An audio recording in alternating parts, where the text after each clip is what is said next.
دو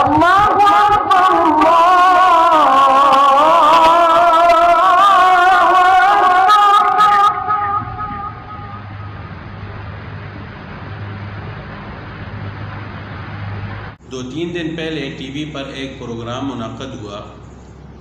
جس میں ساحل ادیم اور مولانا طاہر اشرفی آمنے سامنے تھے اور دینی گفتگو پر ان کا آپس میں تو تکرار اور بحث و مباحثہ بھی ہوا۔ لیکن سوچنے کی بات یہ ہے کہ کیا ایسے پروگرامز دین کی اشاعت اور ترویج کے لیے منعقد کیے جاتے ہیں یا لوگوں کو دین سے متنفر کرنے کے لیے؟ پہلی بات تو یہ ہے کہ جو خاتون اینکر انٹرویو لے رہی تھیں وہ بار بار یہ بات کہہ رہی تھیں کہ ہم نے دوسروں تک اسلام اس طرح پہنچانا ہے کہ ہم عملی طور پر کر کے دکھائیں۔ تو سب سے پہلے تو ان سے سوال ہے کہ کیا آپ نے اپنا حلیہ اسلام کے مطابق بنایا ہوا ہے؟ جس طرح کا آپ کا حلیہ ہے، سر پر دوپٹہ نہیں ہے، بال کھلے ہوئے ہیں اور لباس بڑا عجیب سا ہے، تو سب سے پہلے تو آپ سے سوال کرنا چاہیے کہ آپ یہاں پر دین کو بدنام کرنے کا سبب کیوں بن رہی ہیں؟ پھر ساحل ادیم صاحب سے یہ گزارش ہے کہ اگر اللہ تعالیٰ نے ان کو تھوڑا بہت علم دے دیا ہے تو اب وہ بجائے اس علم کو دنیا کے سامنے مذاق بنائیں اور اپنے لیے بھی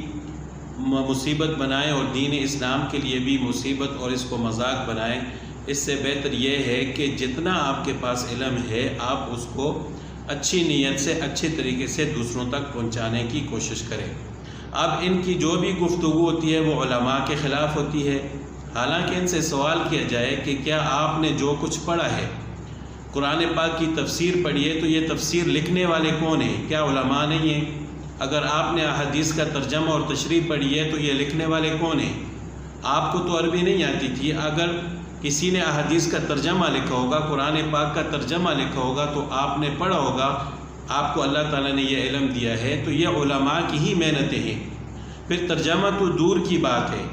آپ بغیر اعراب کے قرآن پاک کی تلاوت اگر کر لیں تو پھر بھی ہم کہہ سکتے ہیں کہ آپ کو علماء کی کوئی ضرورت نہیں ہے۔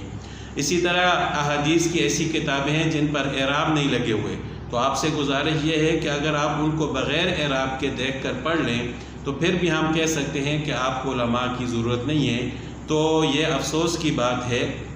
کہ علماء کی کتابیں پڑھ کر آج آپ یہاں تک پہنچے ہیں اور اپنی شہرت کے لیے اب آپ علماء کو ہی بدنام کر رہے ہیں۔ تو آپ سے گزارش یہ ہے ساحل ادیم صاحب کہ آپ علماء کو ساتھ لے کر چلیں، ساتھ لے کر نہ چلیں بلکہ علماء کے پیچھے چلیں اور علماء سے سیکھ کر چلیں کہ آگے مجھے مزید کس چیز کی ضرورت ہے، میں کیسے دین اسلام کے مطابق اپنی زندگی گزار سکتا ہوں اور کیسے میں اس کو دوسروں تک پہنچا سکتا ہوں۔ تو پھر انشاءاللہ اللہ تعالیٰ آپ کی ضرور مدد کریں گے۔ لیکن جس طرح آپ اپنے ہر پروگرام میں اور ہر اپنے لیکچر میں علماء کو بدنام کرنے کی کوشش کرتے ہیں تو یہ آپ کی بدنامی کا سبب بنے گا۔